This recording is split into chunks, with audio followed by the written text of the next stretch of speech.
Demata, hiri vintaulagad I hem de chelev da hur radio neve flam ibrehonek staliet amant irmanu I Montroulez, met chotampen, taola mursel d'or doué reia war vro. A ben misbei vo roed lans da redardeg daouvil c'hwer varnugen. Eg is bebeil bloaz e vo redet vid ar brezonek e un chou breiz e pa d'ar sizunvez. An nebagar, ar el prena un an deus an daouvil daour an c'hwer kilomet varnugen laket e gwerz. Ar priz vid an inienou, kan euro, ne jinj ket da vloaz. An deg vet redardeg a locho deus lanevant d'an eiz a viz me, hag en em gavo en naonet da c'hwezeg a viz me.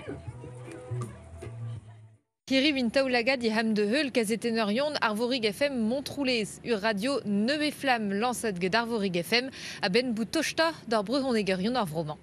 C'est tu vas Arvorig FM Radio Kerne à Arvorig FM Montroulez, c'est membre gant Christian Mener. Burev skol vre e staliet radio neve Arvorig FM a houde mis djenolon. Ur studio itch na meitchan betek bremañ, trawah de brodueng abadeneu espresker avei bro Montroulez.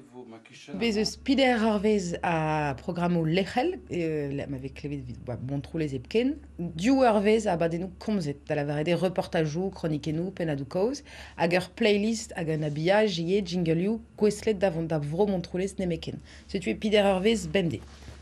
Malem on note reportajeng. Terigal bras d'or, evit beant deut, d'arveladenman. Ar un dachen ive Pauline an loden vrasan hag un amzeri Montroulez, de vargeng un abordeneu, a d'ober an aout de djer que di chileverion neve. Kolou d'ar ma des eus ur bern tut. A neuze e plejus ket an, pe gure leun a virvil an bro Montroulez. Se tu digareiet a geja gant an dut, hag ben a fin d'ober an aout degez gant ar re, e c'hellfem mont da velet divezator.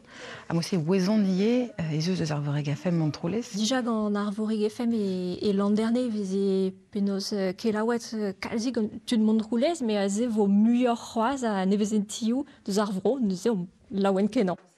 Skignede Arvorig FM Montroulez ar or Vanden FM, ur radio distag an anie, me sarvet ged or memeus kevredidje, ver Arvorig e landerne, a kaset ged or memeus kipay. Ja, barek jeu. Bon, Ur sort achten lehel, meura unon e gaweri brech bremañ.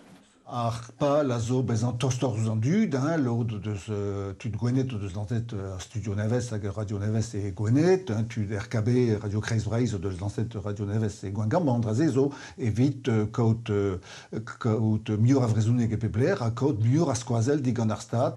Ged ma pardo, ke c'heve un dan e budget de vil hue har nugen vehe digresket a zorpen e de budget dregant ur yal hadeu reged or stad de Radio Yaoulehel.